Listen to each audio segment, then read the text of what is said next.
baliktarin na lahat ng sinasabi ko. Habang tinikso ko sa kanya, tapos nagmamakaawa na siya sa akin. Sabi ko, maraming salamat, pinagtulaan mo ibang tao kaysa akin, nagmamalasakit sa iyo. Simula noon pa, kaya pagpalit ko buhay ko, huwag ka lang maagrabyado. May mga tao na dumating sa buhay mo, 2021, nakalimutan mo na lahat. Reply niya sa akin, huwag ka naman niwala, nag-uutos ako na patayin. Ayoko ng ganyan.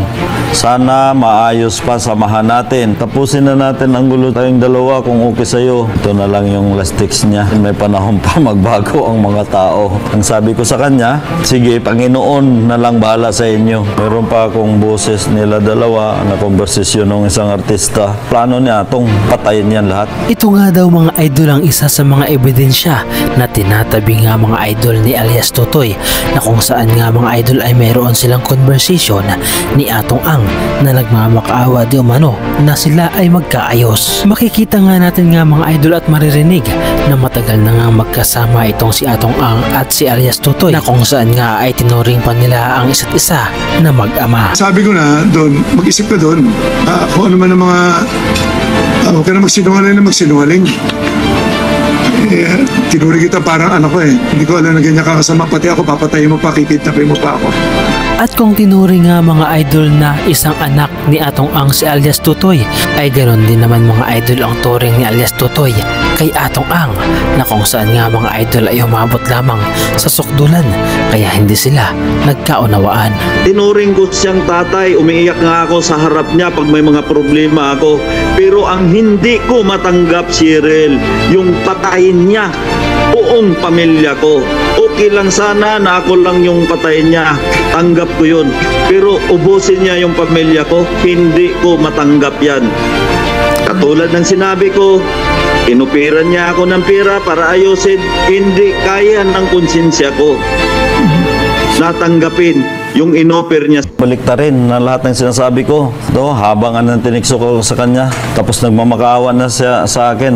At sa paglutang nga mga idol ni alias Totoy, ay marami siyang binanggit na pangalan na kung saan nga mga idol ay ikinagulat ng taong bayan. At kabilang nga mga idol sa binabanggit noon ni alias Totoy ay walang iba kundi si General Estimo, na kung saan nga mga idol ay sinasabi ni alias Totoy na siya daw di umano ang papatay sa kanya. Ito ay ayon mismo di umano nga mga idol kay Atong Ang na nadulas at nabuking di umano ayon kay alias Totoy.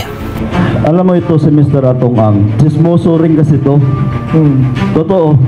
Kung ano yung mga plano, sinasabi rin sa akin. Nadulas man siya. Alam mo, sa totoo lang, pinapapatay ka na ni General Estomo. Hindi ko lang ginagawa.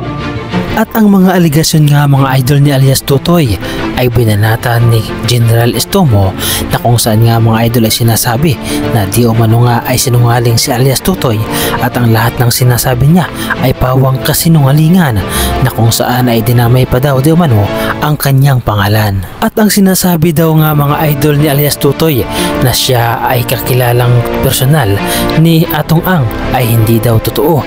At kung sinasabi din nga mga idol ni alias Totoy na si General Estomo ay kasapi ng Alpha Group, ay wala din daw itong katotohanan, dahil ang requirements daw mga idol para maging Alpha member ay dapat daw mayroong mga manok. Subalit sa kaso daw niya mga idol ay hindi siya pasok dahil wala naman daw siyang mga alagang manok.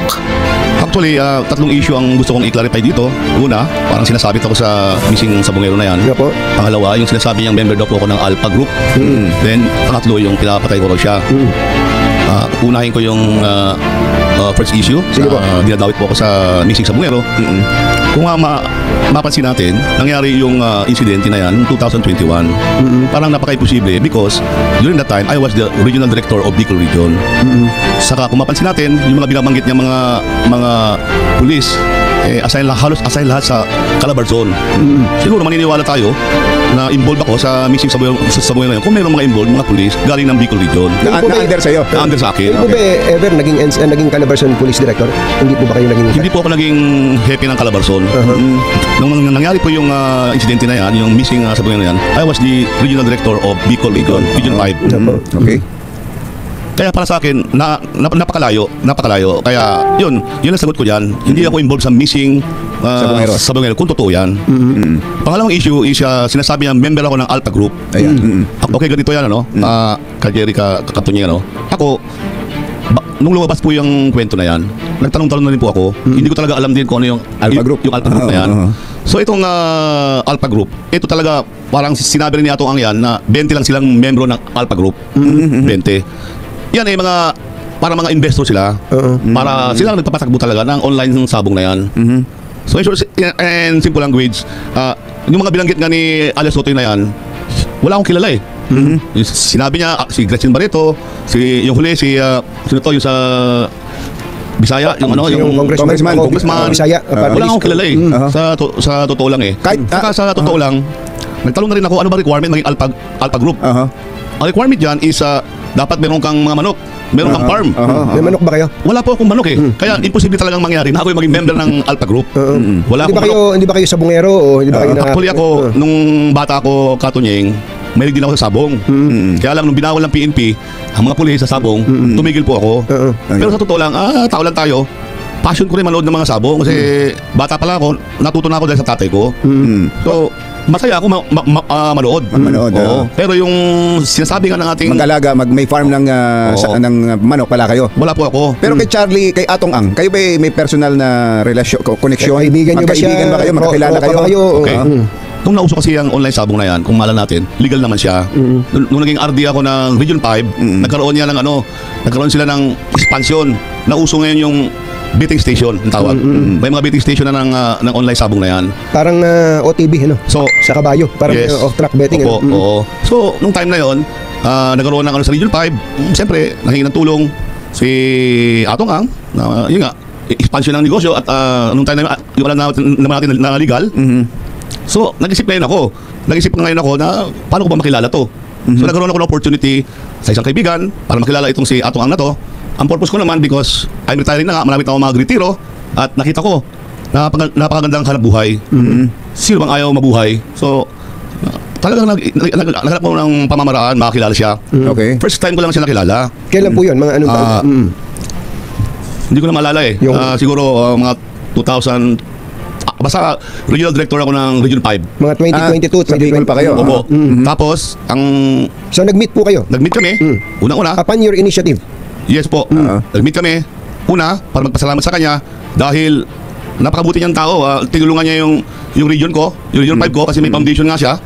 Marami siyang tulong na binigay sa Region 5. Yun ang unang purpose ko, magpasalamat personally. At the same time, naisip ko na bigyan ng negosyo rin yung mga anak ko.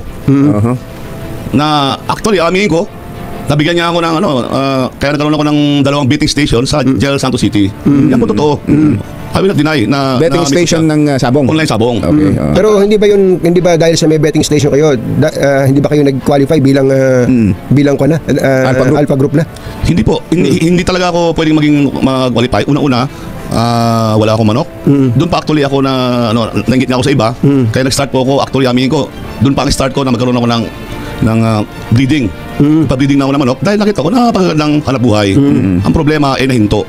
Tinigil po yan ng former President Duterte. So yung pong mga manok nyo, nag-umpisa na kayong mag-alaga ng manok. Start na ako mag-alaga. So ang ginawa ko na lang, benta-benta na lang. Wala nang nangyari. Saka, una-una gaya na sabi ko, isang beses ko lang na-meet si Charlie Atong Ang. Wala akong connection sa kanya, hindi ako tumatawag sa kanya. Paano mangyari yun? Para sa akin, katang isip yun. At ito nga mga idol ang mga salaysay ni General Estomo na kung saan nga mga idol ay pinipilit niya na hindi siya kasama o hindi siya involved sa mga nawawalang sabongero. At ayon pa nga mga idol sa kanya ay dapat magsalita lamang ng katotohanan si alias Totoy. At kung papipiliin daw nga mga idol si General Estomo kung sino ang nagsasabi ng totoo, si alias Totoy ba o si Atong Ang, at kung sino ang paniniwalaan niya ay walang iba nga mga idol kundi si Atong Ang dahil itong si alias Totoy di umano ay puro lamang kasinungalingan. Ito ang kanyang muling payag. Kaya ako lumantad ngayon personally para sabihin na nanawagan ako kay alias Totoy, sana maisip mo rin ano ang mga nararamdaman ng tao, yung mga binanggit mo mga pangalan gaya ni Gretchen Barreto, yung mga iba pa, at siyempre ako. Sana pag-isipan naman natin kung ano mga binabanggit natin. Kasi yung kasiraan ko ngayon, parang nawala lahat ang ginawa ko for 37 years sa PNP. Kung maaalala nyo, Katunyeng, nakatulong ako sa gobyerno, nasolve ko yung lapid case. Tapos ngayon dahil dito sa siniwalat ni alias Totoy, masisira yung pangalan ko. Between Charlie Atong Ang and Totoy alias Totoy, sino po ang dapat na paniwalaan ng mga tao? Personal opinion ko lang ito, no? Personal opinion ko lang ito.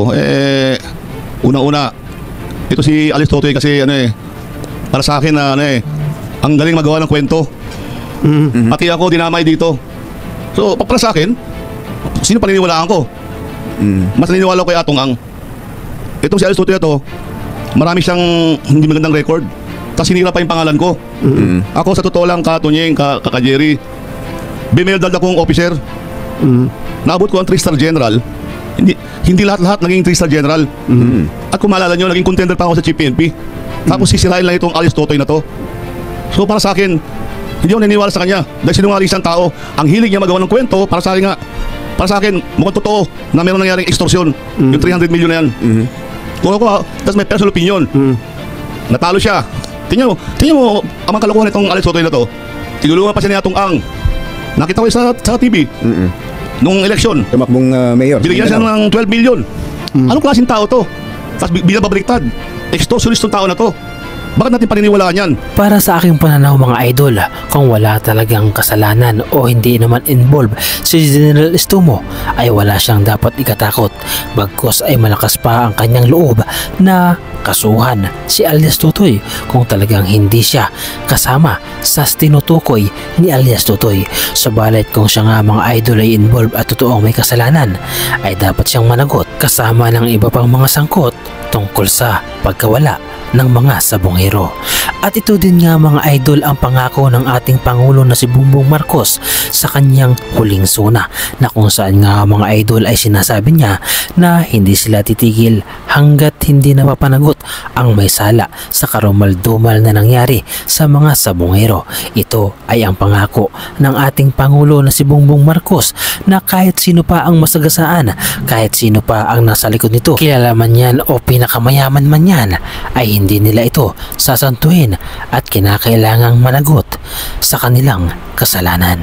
Nagtutulungan ang buong pamahalaan para lutasin ang mga kaso ng mga nawawala dahil sa walang pakundangang kagagawan ng mga sindikato sa likod ng madilim na mundo ng mga sabungan.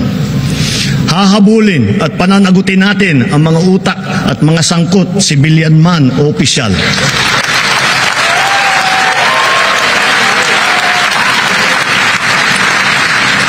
Kahit malakas, mabigat o mayaman, hindi sila mangingibabaw sa batas.